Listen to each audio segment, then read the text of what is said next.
Well,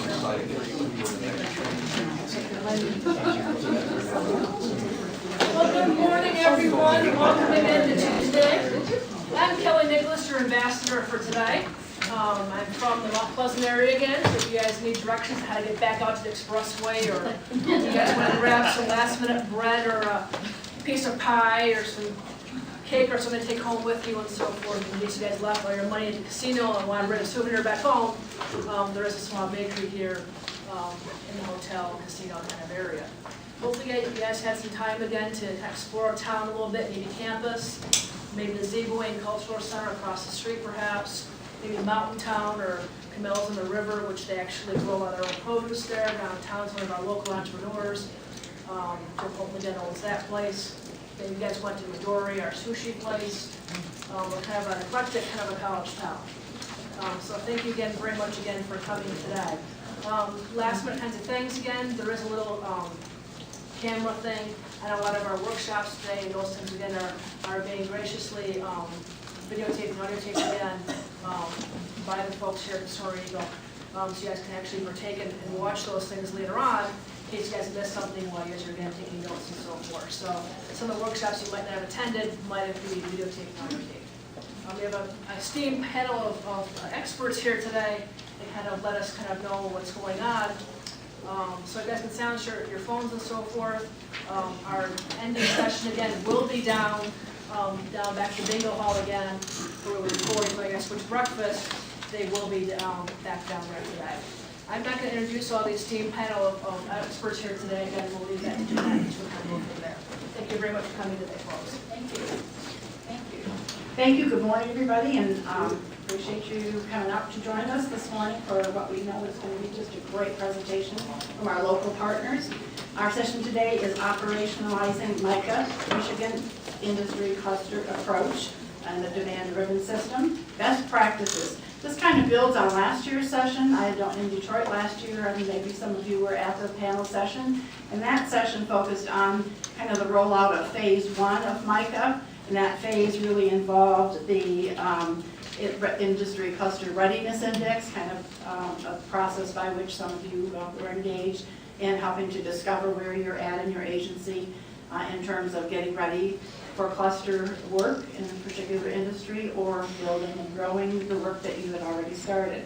So this kind of continues on that with some best practices from our local colleagues who have been in the cluster business sometimes for quite a while and who have some great best practices to share. So that, we're kind of do a quick agenda. We're going to have on your chairs, you have 2 pieces of paper this morning. One is a handout like this, the plain white paper one. The front page tells you who's presenting today and the panelists. And then the agenda is on the back of the first page, followed by a map, the workforce development agency industry groups. And these are a representation of the work that you all have been doing, which identifies the, in the context of the governor's prosperity regions in the state, where clusters are located within that, within your agency, and which industries they represent. We'll come back to that a little bit later and talk about these clusters and where they're located. The following pages, next few pages, were greatly done by our panelists in sharing written information about what they're going to present today. That gives you a thumbnail sketch of their cluster, the contact, a description of their cluster, their industry engagement, and best practices.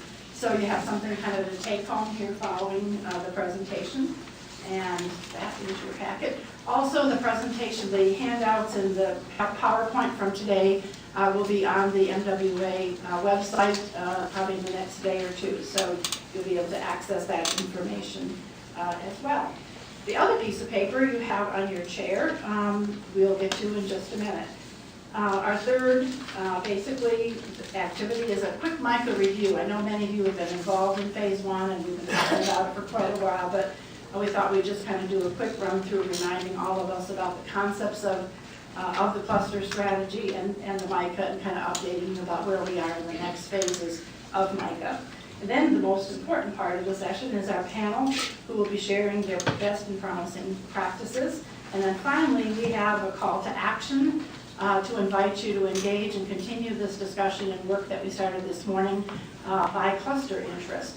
And so you'll see some sign-up sheets on this front table here in color-coded by industry cluster, healthcare, energy, manufacturing, agriculture, and IT. The purpose of those you'll learn about at the end of our session about the opportunity to sign up for those and start to form some special interest groups where we can continue this conversation by cluster interest. Some people have already signed up for more than one, and you're welcome to do that as well. We'll follow up with those a little bit later and tell you how that's going to work.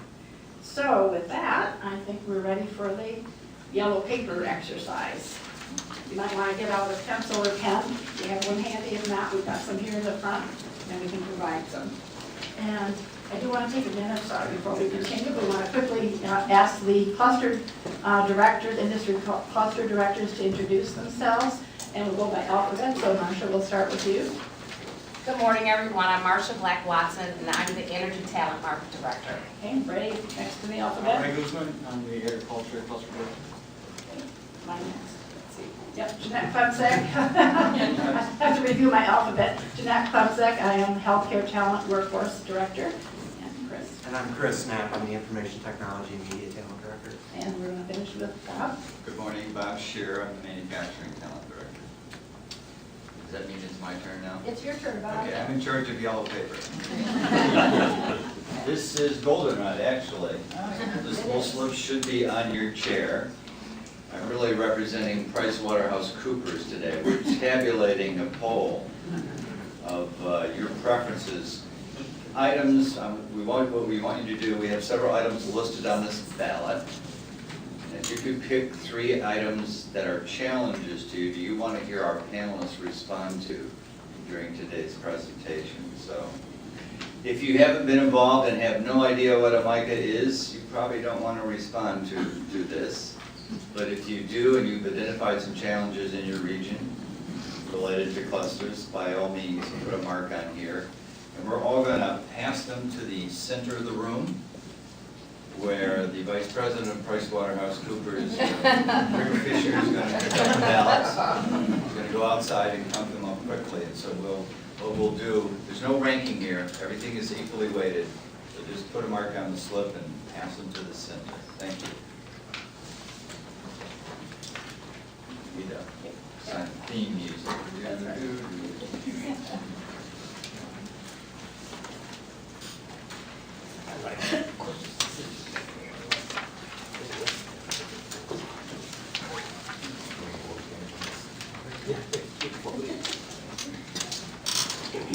Rick, if you end up with more ballots than there are people in the room, that's okay. Somebody's stuffing ballots on. No problem. I just want to know if I can. Oh, okay.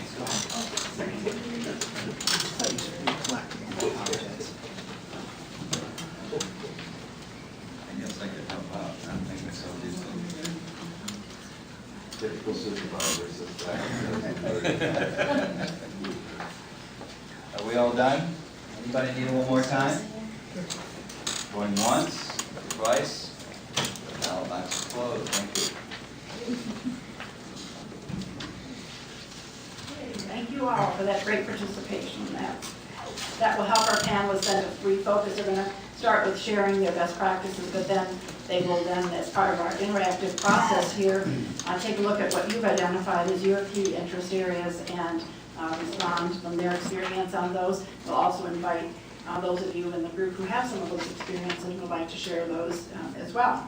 Okay, so moving right along, what we wanted to quickly do here is share with you kind of what we learned last year following the conference session and late into December. Your agencies all received copies of the policy on MICA, as well as a request to complete a readiness index tool for each of the clusters that you were identifying in your agencies, as well as a cluster commitment form that your directors identified their commitment to the cluster strategy. So we received 48 across the 25 Michigan Works agencies, and all are represented, and you'll see that on the map that I referenced in your handout. Basically, 48 regional industry cluster initiatives were identified across the state. and again, across all 5 of the primary industry clusters that we focus on here at the state and that you also do locally. What we did was, if you'll remember, how many of you are familiar with the tool or participated in completing the tool? A few hands going up. Basically, it was a tool that had 8 content areas, which were the concepts that basically formed the industry cluster approach, and then the opportunity to identify within each of those areas some of the activities that go into that, and kind of scoring yourself on where you think you fall within that. Again, it was simply an assessment tool. I think there were some concerns, understandably, always that tools and responses to tools and surveys affect your funding. I think we hopefully have finally dispelled that. That it is simply a tool, again, a self-assessment, a tool for you to know and learn and grow from, as well as to have us have an idea of where you stand, what you might want and need in terms of some technical assistance from us. So some of the categories basically were the cluster governance indicator, employer engagement, alignment with the talent and economic development organizations, the use of data in your cluster, communication, planning, customer activities, and then resource adequacy. So you scored yourself along those items and the subsets and kind of came up with an aggregate score overall of where you stood on a scale of 0 to 4. 0 and 1 kind of being thinking about it or in the preliminary stages, 3 and 4 basically in a more developed and sophisticated, if you will, level of work in the particular industry cluster. So within that, when we looked across the 48 assessment tools that we received and the scores, we found 2 areas of readiness index strength that you identified that you're doing quite well in across the clusters in your agencies, and those are the use of data and the alignment. Basically, the use of data scored an average of 3, which is pretty high along the scale of maturity and development of a cluster. And if this dimension assesses the extent to which data are used to identify skills shortages, to identify potential customers, both employers and job seekers, and to monitor the performance of the collaboration in the cluster as it moves from formation to implementation stages. To be most useful, data has to be current, and then that often means real-time employer data and presented in a succinct manner. The other area of strength, again, scoring at that level of 3, is the alignment with existing talent and economic development organizations. And this is defined as the local clusters are intended to supplement and make more effective the public workforce development system. This dimension gauges the extent to which the goals and activities of the cluster align with other talent and economic development entities in the local area. So those were the 2 areas of strength that you identified. The 2 areas for improvement are planning and customer activities. The planning scored an average score of 2.1, which means it's just kind of moving toward the more developed stage. The outcomes of planning activities are goals and strategies. The process used to arrive at those outcomes may vary along dimensions such as who is involved in the planning and the extent to which data drives the planning process, the length of time and the degrees to which outcomes are measurable. The customer activity areas that you identified that need a little bit more work, that are in the developmental stages with a score of 2.2 is the customer activities. Skills upgrading through training will be the primary customer activity of each local customer. So this is focusing on the skills upgrade and the training, and I heard a lot of conversation about that in the meetings in the last 2 days. Training will attract and prepare workers to enter firms within the targeted industry or upgrade the skills of incumbent workers. Depending on the local situation, the activities may also involve skill assessments, curriculum development, outreach and recruitment, training delivery, and placement, depending on funding levels and partner support available. So areas of strength and areas for improvement, and I suspect that you are continuing, I know that you're continuing to work in those areas. And the tool assessment, the tool again is intended to be an assessment and a reassessment. So again, later this year, we will be asking you to kind of do another review and another update in terms of where you score again and see where areas of growth are. Okay, so I am now going to turn, we're going to do a quick review of MICA for those of you who may not be familiar with it, and even those of us who are familiar with it find ourselves continuing to kind of review and gain a better understanding. So Chris Knapp will kind of take us through a quick review and update of MICA.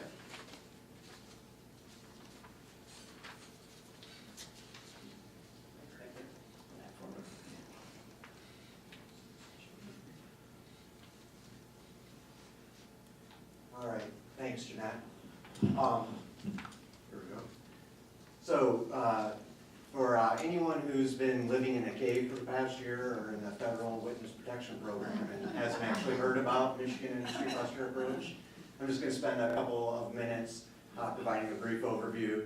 And for most of you, I believe this is probably going to be a little bit of a refresher, but again, we'll just spend a few minutes going through some of the main components of MICA.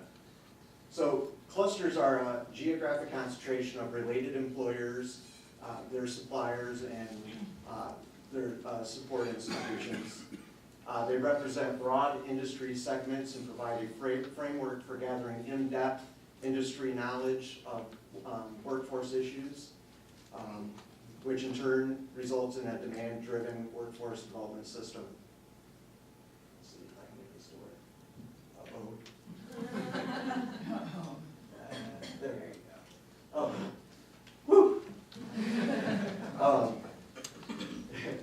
Demand-driven is the opposite of supply-driven, which where programs are primarily focused on the job seekers. It establishes employers as the demand side as the primary customers of the workforce system. Employers identify where jobs exist, job vacancies, hard-to-fill positions, as well as job candidate screening factors, etc. So more than 25 states have now adopted industry cluster strategies, and there's definitely no shortage of literatures and studies supporting industry clusters as an effective organizing framework. And in fact, we cite several of these studies in our MICA guidelines document. Here in Michigan, the adoption of cluster strategies has been driven by a number of factors, including current employer demand, the need for the workforce system to adapt to a changed labor market environment, and the Michigan work system's goal of continuous improvement. So at WDA, the 5 priority industry clusters that we are focused on are, again, agriculture, energy, healthcare, information technology, and manufacturing. Now, again, these are the priority clusters at WDA, but we recognize that there are other industry clusters of importance, and so we encourage, of course, our local partners to focus on our priority clusters whenever possible, but then to also look at other areas that make sense for their local regions. So MICA represents a shift from a high unemployment model in a regional sector focused approach to a statewide demand-driven cluster approach. The key to any successful demand-driven system is really predicated on 2 interrelated concepts. Again, access to more and better data, which is accomplished through the convening of employers, which also, again, happens to be one of our guiding principles of MICA. This is also consistent with the definition of the workforce development system in Michigan, which was adopted by the MWA Directors Group back on MWA Directors Council back on April 26, 2012. So this slide depicts some of the key activities related with the rollout of MICA up to this point. Not surprisingly, we started with creating a strategic plan and inventorying some of the existing industry clusters across the state. It's worth mentioning here too that it's been our practice to engage with an MWA work group throughout the development of all MICA guidelines and policies, which has really helped to foster and support this system's change. So some of the tools that are involved with MICA, Jeanette spent some time talking about a readiness index tool, and where the readiness index tool is really focused on on getting those baseline measurements. Again, that will also serve as a progress index, which MWAs will be able to complete at regular intervals to identify those areas where they have improved or maybe need to focus more efforts or resources. We provide a number of forms of technical assistance to our cluster strategies team and are working with folks in the field on a regular basis. We do have now a web portal. On the WDA website, there's an industry clusters page, and one of the things that we've started to do is collect and disseminate best practices about all the great work that the folks out in the field are doing in terms of their industry clusters. And then for those of you that were here on Sunday and were able to attend the super session on the Skilled Trades Training Fund, that's a new program that's coming online that is going to really focus on areas where opportunities when those funds could be leveraged to support cluster work. So at this point, we're well into phase 1 of MICA, which consists of the MWA's commitment to cluster. Again, this is where a lot of upfront legwork of the MWAs and the partners is going to decide on the local priority cluster. And it culminates in the completion of the Cluster Readiness Index tool and the commitment to cluster forms. So in phase 2, we'll be focusing on partnership mobilization. A couple of key components of this phase will have to do with determining recruitment and training activities and formalizing employer and partner involvement. Again, we have continued to work with the MWA group throughout this phase as well, and at this time WDA is working to finalize the associated policy issuances for this phase. So with that, I am going to now invite Marsha Black-Watson up, and she is going to introduce our panelists and go into the next portion of our presentation. Thanks, Chris. So this is the part of our session that hopefully you all have been waiting for. One of the things that we have heard since our team has been established, the Cluster Strategies team, is that if there's a value-added service that we can provide or any level of technical assistance, it's really about identifying best practices across the state. So we know that you all have been working hard to implement and operationalize MICA across the state. But based on the poll that you have completed, and we're so excited to get the results, but based on that poll, we now have a better sense, and I haven't seen it yet, but we have a better sense of more of the specific areas of technical assistance or best practice information that you really need about that operation of your cluster or the implementation of MICA in your region. We, of course, love to provide real-time information, and so we have a distinguished group of panelists of your peers that have really been gone down the road to really implement MICA in their regions, and we have invited them here this morning to share those best practices. We're going to allow each one of those panelists to present their best practice that is identified in your packets. And as they talk, I want you to think about those actual challenges that you identified in your poll results. I want you to really perk up your ears to see if you can find those nuggets that maybe will assist you in your area to resolve some of those challenges that you are experiencing. Once they have presented their best practice, then we will, like on American Idol or The Voice, we're going to actually present the results of the poll. So you have voted, and you will get to hear in a demand-driven approach that best practice that you really want to hear about as it relates to the challenge that you identified. So let's get started, and before we hear our first presentation, let's go ahead and just do some introductions. So on the panel today, We have Susan Corey, who is the Workforce Development Manager at SIMCA, Michigan Works. We also have Jody Curtison, who is the Systems and Service Manager with Michigan Works. And we have Lisa Larson, the Education and Training Coordinator with Michigan Works Calhoun ISD. We have Mary Kay Balaguer, who is the Director of Business Services with Glen Oaks Community College. Morning. Janie McNabb, Chief Operating Officer with Northwest Michigan Works. And Andrea Reagan, who is the Executive Director of Capital Area IT Council with Capital Area Michigan Works. So we welcome our panelists, and we will start with Susan Corey, who will have, each will have about 5 minutes to present their best practice. Okay, well, good morning, everyone. We have a very exciting cluster with energy. So if you look in your packet, they have a really nice description of the project. Microphone. I might start singing.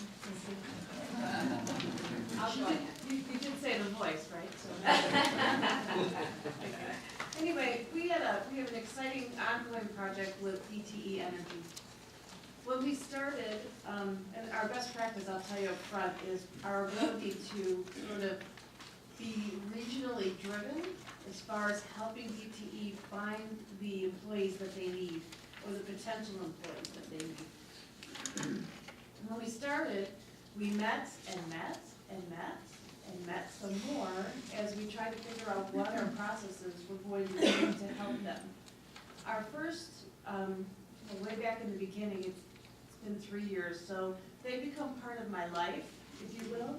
So I can tell you that I love DTE Energy and Consumers Power. Anyway, so regionalism.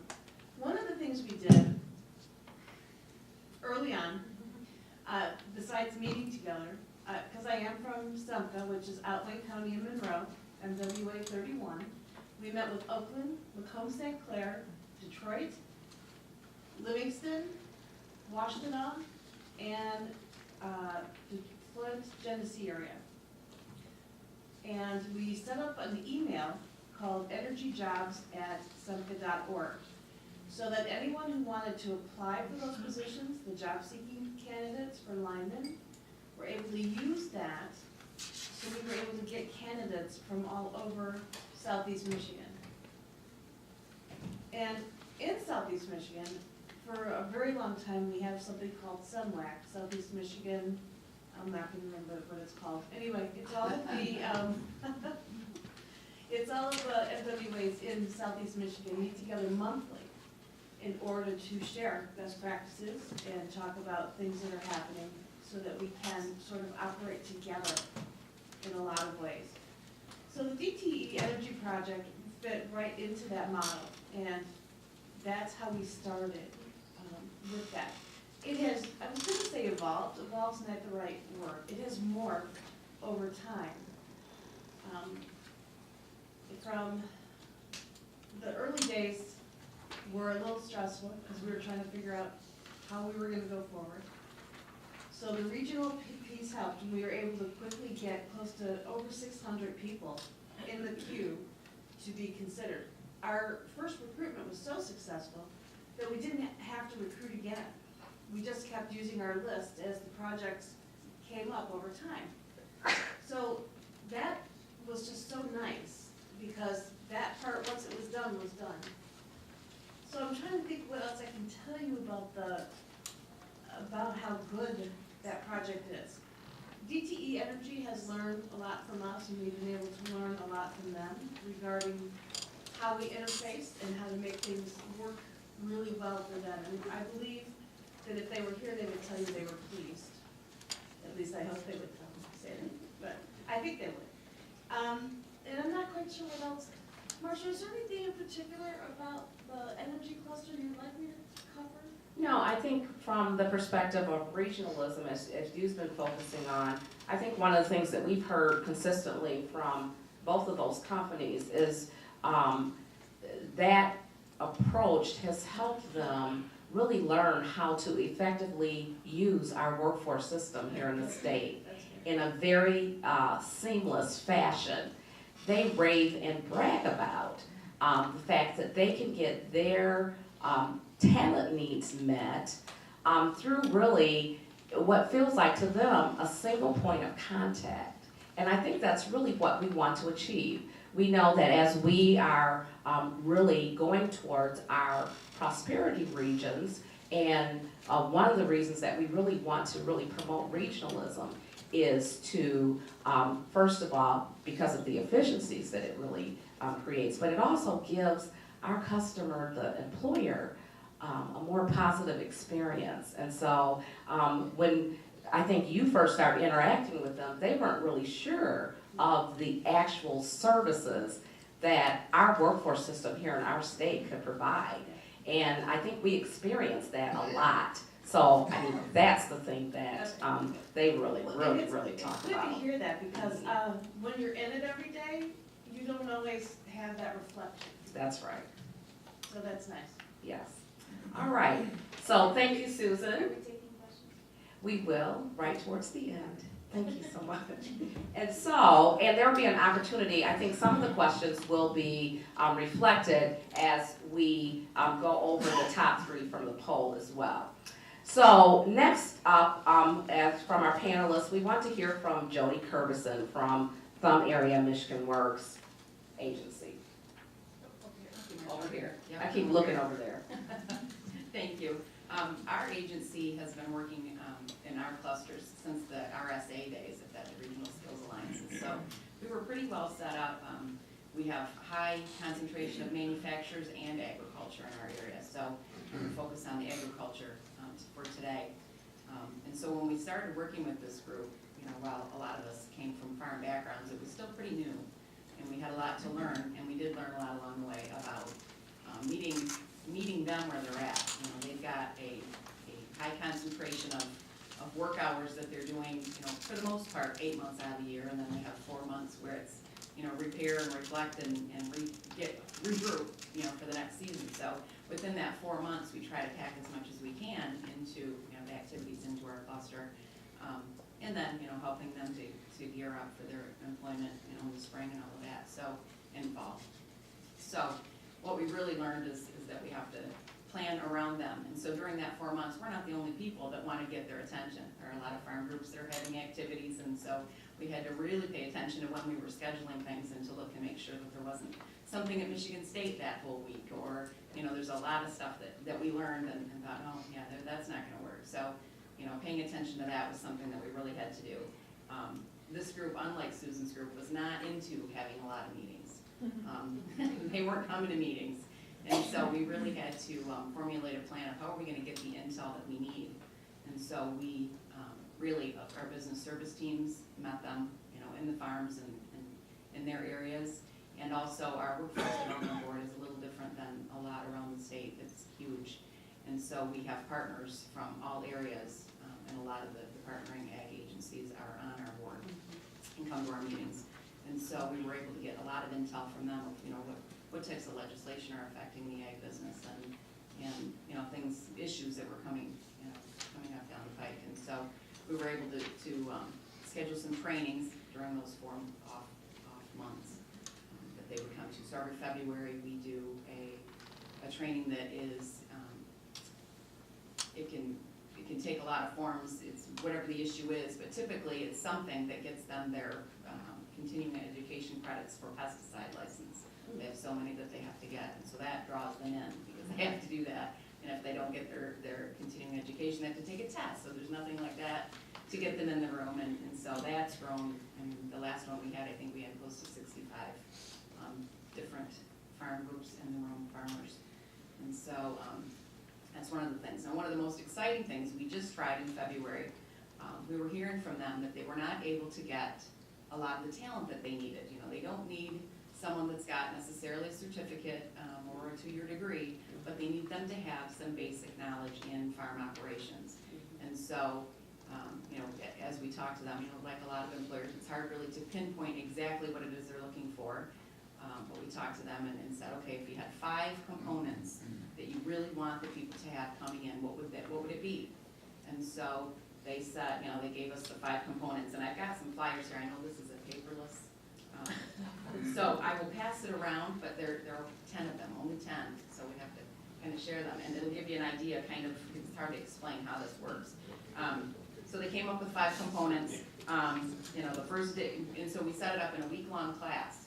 So the first day, they were going to be taught, these job seekers would be taught, and incumbent workers if someone wanted to send someone, an overview of, who's the producer, the consumer, the supply chain, how does it all work.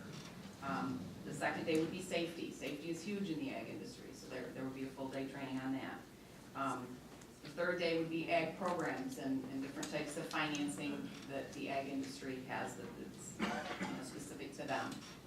The fourth day was equality standards, controlling waste, record keeping type of a day.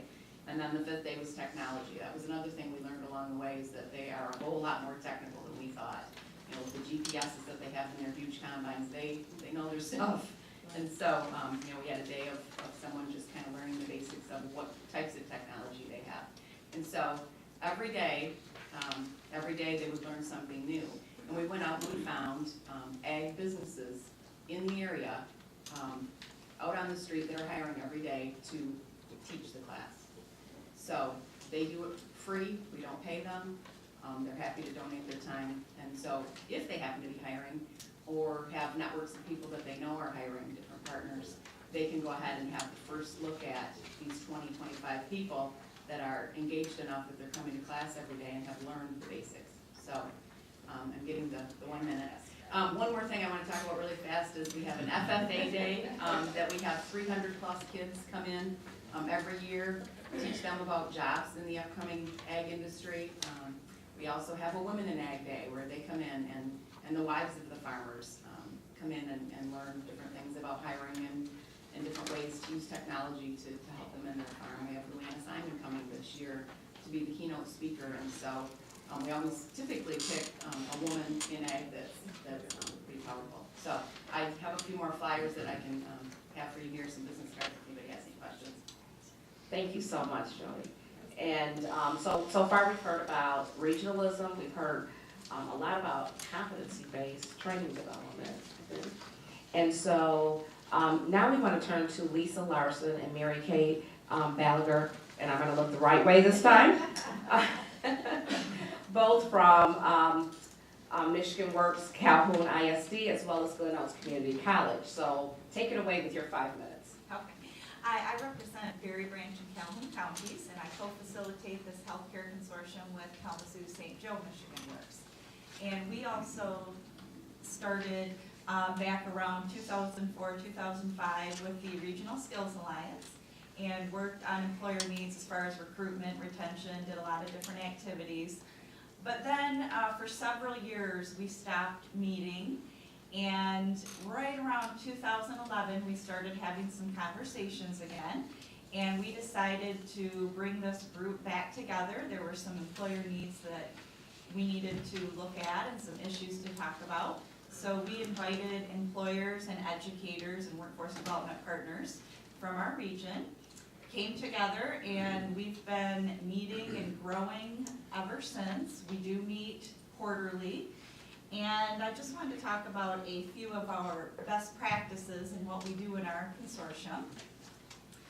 One of the things that we do as a group is we talk about issues and take them to the state level. So we work with Jeanette on that, and in fact, Jeanette attends our meetings, and either in person or by phone call, and takes these issues to the state level, and then we bring that back and we report back to the group and get some solutions and support in that area.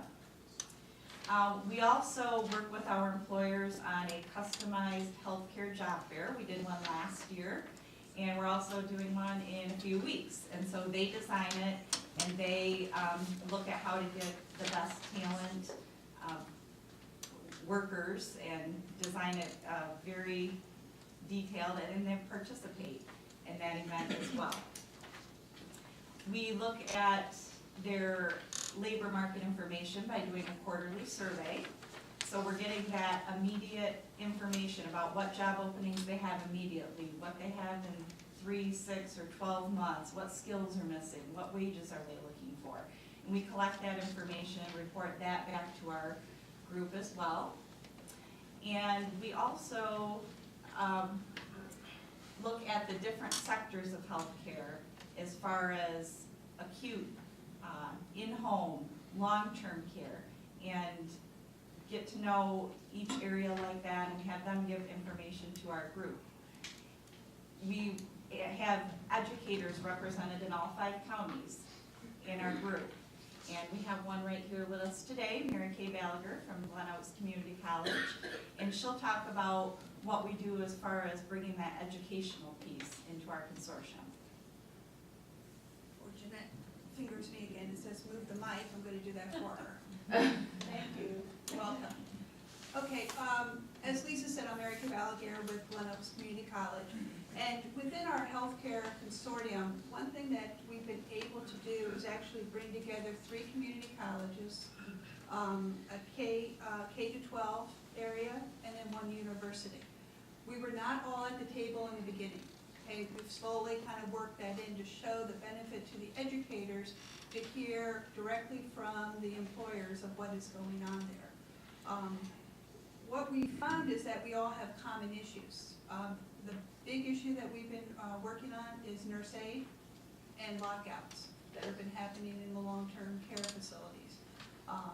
And that's one where Jeanette's been very helpful for us of getting direct information back from the state of exactly what we're able to do and not able to do. And there's been a lot of bonding that's gone on among all the educators. And we have, at the people who come from the different universities and community colleges are the directors of nursing, and then also from the non-credit side too. So it's even more than one there. On a different note, just to tell you, I'm also involved in our advanced manufacturing consortium that's going on, and I'll give you what my perspective is. The clusters are different. They all have their different personalities. What works in one does not work in another one, okay? The healthcare one is very open. Employers are more than willing to share. We do a round table at the end of every meeting, and people just tell you everything. And you should see the educators. We're all writing stuff down because it's the best stuff you've ever heard. On the manufacturing side, we don't have that to that extent. So it's not one size fits all. And when you're working on multiple ones, they all take energy, and it's very hard to kind of say, okay, which personality am I dealing with? Which level of it am I dealing with? And the nice part of working with Michigan Works, the 2 Michigan Works, and I'm here today with Kara Stewart from Kalamazoo St. Joe is not able to attend, is that they understand that. They understand what's going on in their counties, they know those people, and how we can try to do our best with it, so. Thank you. So I think that was a great example, best practice on a couple of different fronts, particularly partnership engagement along with the employers, but also utilizing different approaches depending on what your particular industry cluster calls for. So I hope you're getting these nuggets, and we'll get to the poll after we have a couple of more presentations. And we have now Jamie McNabb with Northwest Michigan Council of Governments. Thank you. Am I on? Can you hear me on the mic? Yes. I'm here to talk about our manufacturing cluster. We have some special challenges being a geographically large rural area. We cover 10 counties, and those 10 counties combined about the same square mile size of the state of Connecticut. So it's a huge expanse, and the population is widely dispersed across that area. So what happens is we have sub-regional concentrations of similar employers. We don't tend to have a handful of large employers that do one particular thing. We have many, many small employers that do lots of different things. In the past, we were heavily concentrated with tier 2 and 3 auto suppliers. that has evolved into continuing the auto supply industry, but also reached out into aerospace, medical equipment, chemical production. So we have a lot of varying businesses in the manufacturing cluster. And so it's a special challenge to find those similarities and those common workforce training needs across such a variety of companies. And I'm here today to talk about the best practice that we'd like to share in terms of our approach to facilitating the conversation that gets at those details and the really articulating well those workforce needs, because I think most of us know that it can be very difficult to pinpoint exactly what the employers are looking for. So the process we use is that when our BSPs come to us with an expressed hard-to-fill position, so they're hearing from multiple employers that they have a position that's hard to fill. And I'll use the example of CNC operators and CNC programmers. So every company might have a different way that those particular occupations apply work on the line. So when we hear that need from our VSPs, we start doing some labor market information, vet that initial intelligence with short and long-term trends, occupational forecasts, as well as real-time data. Then we go into meeting with the employers in what we call an employer forum. So we don't meet on a regular basis, we meet when the demand calls for it, in this case, this hard-to-fill position. And we invite those employers we're working with on a regular basis, whom you might consider members in our cluster group, but we also open it up to other employers. We actually promote the meeting, and that actually brings in more business customers for us. But any employer who hires for CNC operators or programmers, we invite. And use an example of an employer forum we held in Boyne City, which is in Charlevoix County. And so it's kind of north of our region. And one of our employers hosted the meeting. We provided breakfast. And we facilitated a discussion with the employers. And I'd like to tell you the structure of how we facilitated that. First of all, in addition to our employers, we invited all the educational institutions in that area. So the community college, the vocational technical program, adult education, and our job seeker staff, the career advisors who work with job seekers. So all of those groups were in attendance, but they were there to listen. And they've been told in advance that it's the employers on the stage right now. We asked the employers for projected number of hires and wage range for those hires. And we try to really articulate, when you're talking this particular occupation, is it entry level? What kind of length of experience are you looking for? And that kind of thing. Come to a common understanding of what we're talking about at that time. Then we go through the Competency Pyramid, which you can, I'm sure everyone's seen that and used it quite a bit on the DOL's website. We start with the foundation of the pyramid, which is employability skills. Even though we hear the same thing at every single meeting, it's still important to allow employers to voice that concern, because that's their number one concern. It's the work ethic, it's showing up on time, it's having that approach to your work that you want to be productive for your employer. So we start with that. And it's good for our career advisors to hear that, because they're going to be involved in screening applicants, and so they're kind of the audience for that particular part of the conversation. The next thing we go into is basic academic skills. What math skills are needed for this particular occupation when you go to hire someone? We usually start by doing a little occupational research in ONET and give them a few triggers. You know, are you needing them to convert fractions to decimals? That starts triggering, they haven't always thought in that much detail before this, and so they start really pinpointing for us. And our adult education providers really perk up when they hear this. The next thing we go into is the occupational skills that are needed. You know, what kind of manual dexterity is important, in addition to, you know, hands-on manual operation of the machine versus programming, and get into really the meat of the on-the-job skills. Then we talk about what is particular to your company. And we get kind of some, that's where we vary from the common ground and we get into more specifics. And varying that allows us to differentiate between what might work in a customized training in the classroom versus an on-the-job training.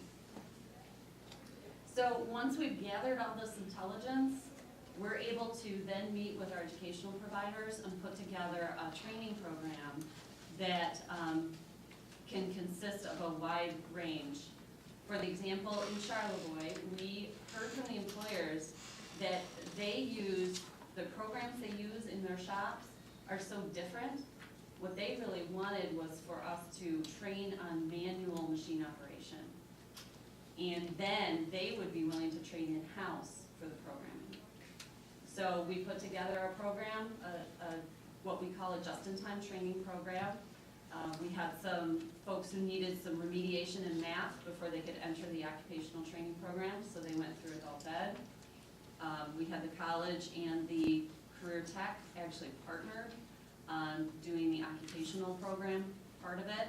The employers really wanted time in their shops with job shadowing and hands-on lab experience. And then for a few companies, we were able to combine that with an OJT experience. Great. So, thank you, Janie. We've heard a way of determining workforce needs and that whole process, and then actually developing, again, that competency-based training program to meet those needs, and even how to distinguish between what you can address on a cohort company process as opposed to a single company. So last but not least, we want to hear from Andrea Reagan, who's with the Capital Area Michigan Works, and we'll turn it over to her at this time. Thank you. Good morning. Can everyone hear me all right? Well, as mentioned, I'm Andrea Reagan. I'm with Capital Area Michigan Works, and actually my role at Michigan Works is I am the director of the Capital Area IT Council, which, similar to some of the other programs that we've heard about this morning, is the result of a Regional Skills Alliance that was formed previously. So the IT Council was formed in 2007. Now, when it came to taking our cluster index for the Michigan Industry Cluster Approach, that put us in a great position to do so, because having an operating board of directors that provided us with a whole, list of champion employers in the industry, things like that. So, thank you, Chris Knapp. Chris was my predecessor at the IT Council. So that put us in a great position to move forward. And what we're going to identify as the best practice today is our Capital Area Technology E-Pathways program, just refer to it as E-Pathways. And how this program was formulated was out of a separate source of funding through H-1B funding with the Department of Labor. For anyone that's not familiar, the Department of Labor collects funds from employers to try to help offset the cost of employers that have to sponsor H-1B visas to get the talent that they need, which happens frequently in IT. And just to identify the demand in IT, again, we're having the cluster and the council already formed. We're in a great position to identify the demand, which is just astronomical. Let me introduce Capital Area Michigan Works. We cover the Tri-County area around Greater Lansing. And the demand in IT is in the hundreds and hundreds of jobs. It's a very, very high demand for different skill sets, different types of programming languages. It's really across the board. There's demand in every area of IT. So working within the cluster, something that makes it unique also, just to be clear, is that the IT cluster is not strictly IT employers. A lot of the most active employers we have in our cluster are insurance companies, finance agencies, educational institutions. You know, IT is sort of that sector that penetrates all the other sectors. So working within the industry demand, it became very clear with the data available that there was a high demand for degrees in this area, that there just wasn't enough educational output in computer science degrees and computer programming degrees to meet the demand that was real-time, present tense, but was also going to continue to increase. And so, the Department of Labor had this, this H-1B funding available by collecting this pool of funds from employers to try to help offset those costs. So what they started to do was grant it back to communities like ours to be able to use that funding to do training programs for employers, either a technical skills training grant like ours or other types of jobs accelerator programs to try to keep up with the talent demand. So we wrote a proposal, and Chris before me, I came into the program after the funding was awarded, which was great for me. But we, working within Capital Area Michigan Works and our partners at Lansing Community College and our case management partners wrote a proposal and were awarded $4.4 million to do a technical skills training program to address the IT demands. And so with that funding, Lansing Community College was able to use some of their existing curriculum, but to enhance their curriculum for 2-year associate's degrees in both computer science and computer programming to ensure that these associate degrees were directly transferable into bachelor's degrees after completion. And so that was a really important piece. This isn't the same as just a 2-year associate's degree or any other type of technical degree that someone might get on their own. This has some enhanced methodology to it. Other parts of the support were built in from the council. So there's a large portion of the funding that we use for work experience and for other types of support services, things like that, to ensure that these clients can be successful in their training, that they're going to move directly into hiring opportunities. But that wasn't easy. As we initiated this program, which is right about when I joined the council, there were some big challenges. Recruitment was a challenge.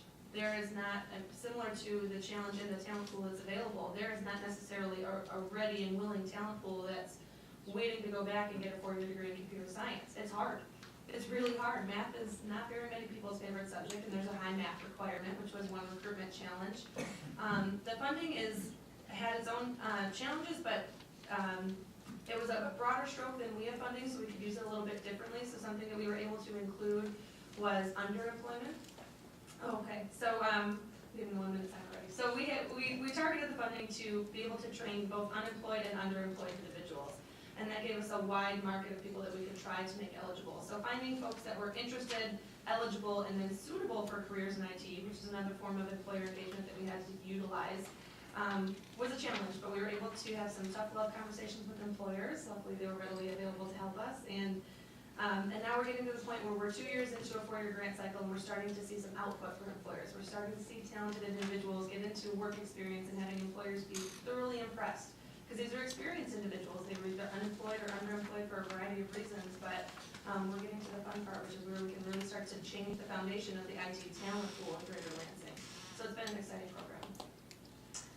Thank you so much, Andrea, and I think it's quite a challenge to use a specific federal funding source to address the specific needs of employers and multiple employers. So I think those are great nuggets to do that, and I've been in a situation I have to do that. It's very, very complicated. So now it's time to hear the results of our poll. I'm so nervous. So what I want to do is start with the actual component that received the least number of votes. These are all very important, as you will see by the tallying. And then we'll get to the top one, and we'll ask our panelists that wants to address it. Hopefully we can address all three before our time is up. So, are you ready? Using earned media to increase awareness of cluster jobs and training opportunity actually came in 6 out of the 8.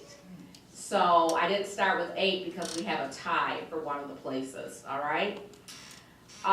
Number 5 out of the 8 is engaging employers to confirm, validate workforce data found from other sources, okay? And then number 4 of the 8, determining the need for common workforce competencies across multiple employers. And we've heard a number of examples about that. And then we had a tie for number 3 of the 8, okay? So, the first one, employers committing monetarily or organizationally to the cluster, tied for 3rd. Also, tied for 3rd was developing a strategic plan for the cluster. And then finally, tied for 3rd is gaining industry knowledge and expertise regarding a specific cluster, okay? So all 3 of those tied for 3rd. Now, 2nd, based on your votes, securing funding for cluster activities. So drum roll for number 1 is engaging employers in the process of designing and implementing training programs. All right? So let's throw out number 1 to the panel. And if there's any of you in the audience that you have a really good best practice, get that succinctly formulated and raise your hand, and I will also ask for you to share as well. So is there one of our panelists that would like to give us a specific best practice around engaging employers in the process of designing and implementing training programs? And we've heard a couple. And so is there anyone else that would like to add in what we've heard on that subject? Number 1. I think it's befitting that that was number 1. I can contribute. Again, working within the cluster, the council that we have available, we have a whole panel of IT employers that are willing to participate in a variety of ways. Some of them send their HR representatives to our membership meetings, other ones participate on the board. From that, we were able to formulate an education committee, so that we're not asking every employer that's, strapped for time, and there's a lot of pressure, especially in hiring. But we could ask those that were passionate about education and that understand the investment that they're making into the talent pool, to contribute their expertise. And so that formulated a great opportunity for those people to hone in on that passion and be able to execute that. They partnered with our local ISD, Ingham ISD, to create a computer science academy, which was a wonderful output of that committee. And so that starts training high school students for computer science degrees and gets them college ready, specifically for design IT careers. Right. And so, and they also that education committee worked with our community college and with our council to create and help enhance the curriculum for our H-1B program pathways. So that just created a good formula to get those that want to be at the table at the table. But again, we're leveraging employers that are already pretty highly engaged. Great. So, any burning advice from the audience? I know there are experts out there. We only had enough room for this number of folks on the panel, and we know there are other experts. All right, so what about number 2? Number 2, securing funding for cluster activities from our panelists. I'll take that, primarily because we don't have funding for cluster activities. I think that looking at it as you have to go out and get money for this approach is the wrong way to look at it. This is the way we're doing business now in Michigan Works. So it's our funding. Our VSPs, even though because of our large geographic region, they're assigned to counties and not by cluster, they still know this is their job. This is their job, to bring intelligence back to administration and to all of our programs about what employers need in any given cluster. And so for us, it's not a matter, it's not a side thing, it's not an add-on, it is the way we do business, and our regular funding is how we support it. Any other comments on that? I could add a little bit to that. Ours is really a low-cost, high-impact type of a cluster. And a lot of the things that we do don't have much cost to them, staff time and such. But we're able to get a lot of donations from farm groups. We'll sponsor the lunch, and that goes a long way also. Great. Yeah, okay, Susan.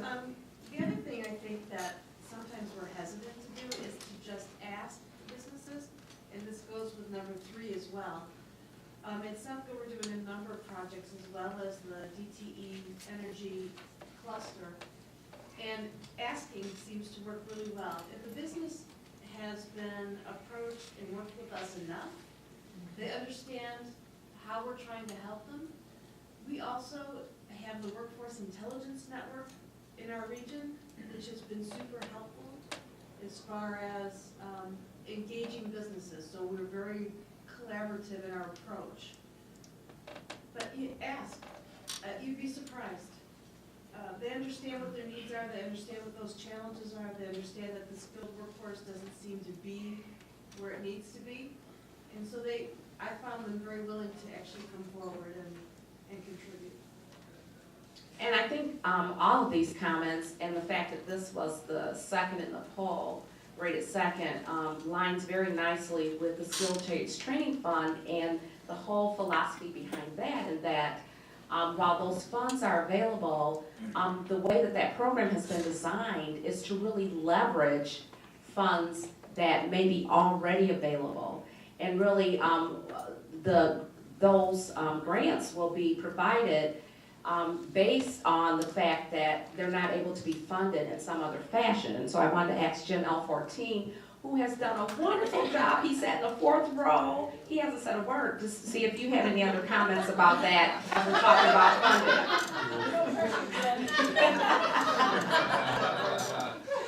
Gotcha. Are you referring to the Skill Trades Fund? I am. You weren't listening. Yes, I was. Yeah, I think the opportunity for the Skilled Trades Fund to be used in the cluster effort is an outstanding opportunity for us to reach out and use that money where maybe our local funds we could not use before. And so along with that, and along with the idea of what we've identified as opportunities with trade adjustment assistance funds, Yes. I think that Michigan is positioned right now to really have an opportunity and an advantage over other states in what it is that we do. And so, you know, many of you said in the presentation on Sunday on the Skilled Trades Fund. It's your fund. But if you notice on the entry point, your cluster directors can bring that fund to the table along with you to support you on your cluster efforts with your employers.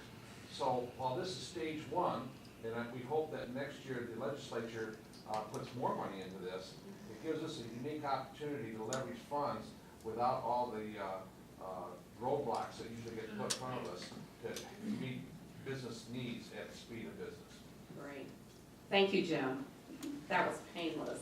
I know you're just itching to say something. Jennifer.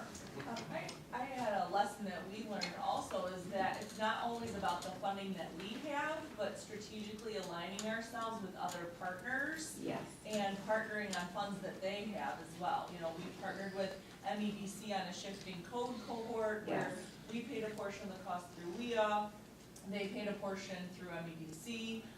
We've worked with Operationalizing on their technology talent development program where they have the funding and we're providing the recruitment and screening. So I think sometimes we always want to look at what we have in our pots, and we have to do a better job of looking at our partners and what our partners have and how we can work better together with them. Great.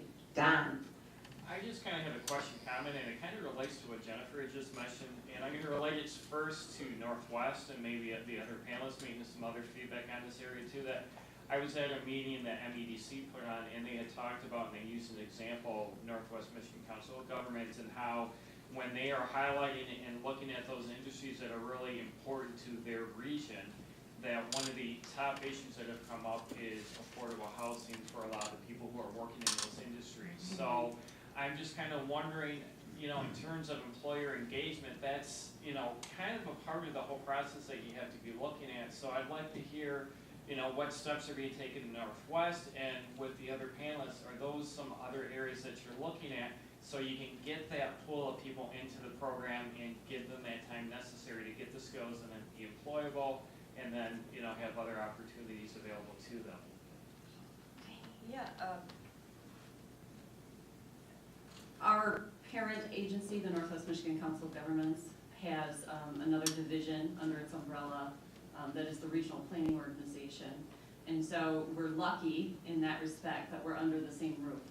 And so we work together really well, and regional planning efforts allow us as a workforce development system to understand better a lot of those infrastructure issues with transportation and housing. Two of the key barriers to sustainable employment that workers face. I think it's incumbent on us to bring that back to the employers. We were involved, I know there was another presentation at the conference on employer resource networks. We had developed one of those in our region a few years back for hospitality, where we had a major resort, and we stationed a person who was joint Michigan Works and joint DHS in that facility to help incumbent workers address barriers before they got fired. And it really reduced the turnover rate. So I think there are lots of solutions, but increasing awareness across the board is probably the first step. So, we have a few minutes for questions. I didn't forget, the three that tied for third. I think we've been able to address a couple of them. And this is really, we talk about getting real-time information. This is real-time information for us. And for those of you that have voted on any of these, we welcome you to contact anyone on our team, to contact, if it's a relevant industry cluster, to contact your cluster director. We would love to work with you to help you address those particular challenges in your area. I want to continue with the vein of any questions that we have for the audience, because this wonderful panel spoke and we didn't allow you for questions. There was a gentleman in the green shirt right here, and you had your hand up. So I want to give you an opportunity. It wasn't necessarily a question, it was more, That's fine. One of the partners that I've found that I've been trying to work with are the educational institutions that many times are willing to help out monetarily with gatherings of employers and other people because it's a good advertising technique. So I've been trying to convince them, you help out with this, you're going to bring people in, they're going to see that, they're going to say, oh, well, we'll start maybe using some of your programs or your classes, et cetera. So. Which speaks to the earned media component. Jim. Fourth row. This is a question for the panel, and it's a question for anybody else in the audience. As we move into phase 2 of MICA in the state of Michigan, what can the industry directors, the MICA team from Lansing, do to help you and better serve you in the field? What can you tell us that will help us serve you better? I would like to piggyback off of that. So talking to, I forgot your name, Susan, for energy. So have you seen has your organization perhaps helped other areas? So like the wind energy that is big in the middle part of Michigan. Have you seen your collaboration with DTE and consumers piggyback and give rise to jobs in other regions? Actually, no, not so much. DTE had specific needs for actually fossil fuel generation at this point. So we do have a windmill maker company in Monroe County. We work frequently with them, Ben Tower. However, DTE's percentage of wind is very small compared to their fossil generation operations. DTE, however, they're developing. They are developing more. Their wind presence here in the state, in the Thumb area. Right. And that project has continued to grow. And we actually worked with the Thumb area as well as HRGI to help them in implementing that project by providing some actual wind turbine operations training as well as safety training for wind turbines. So I'd love to talk to you if you have identified a need in your area to see how we may be able to see if there's some commonalities or even specific company needs where we can address that. Because one of the things we want to do is really focused on some of the different aspects from the energy perspective. Right. Mhm. My question still hasn't been answered yet. Yep. So did anybody raise your hand to answer Jim's question? Thank you. Susan? Yes, how about if you help us find more grant money to help support these things? Because the reality, I think, for all of us is that there's so much going on right now, it's very difficult to spend time on that as well as making these projects and programs so successful. That would be helpful. So that's one suggestion. Any other suggestions to answer Jim's question? Jennifer? It would be great if we could, have, I guess, cluster meetings for each cluster where we could share success stories for agriculture or success stories for IT, so the appropriate point person at our MWA could go to each one of those. So to address that, Well, how about that? that's what Jeanette was talking about initially, that at the end of the session, we would love for you all to run up to this table and to actually sign up for these interest groups that are really focused on the individual clusters. We would love to get together with those of you that have the demand in those clusters in your regions and to be able to talk that language and vernacular based on specific industry clusters. So please do not leave the room without signing up for those interest groups. And we'll be able to address both Susan's issue and accomplish what you're talking about, Jennifer, as a part of these interest groups. So, thank you so much. We're out of time for the questions. Is there one more? Just a quick point. The reason that we're asking you to sign up on those sheets is that as you develop an interest area so that we can do sharing, across your agencies, we're going to do this in the form of it can be a phone call, we can do face-to-face or webinar. So just keep that in mind. It doesn't obligate you to come to a meeting necessarily, so we can think about doing these maybe quarterly. There's such a rich amount of information that you all have to share with each other. So we're going to put a couple on this table so we can avoid the crowds, and a couple on this table. You can sign up for more than one. So before you leave, can we give our panelists a great big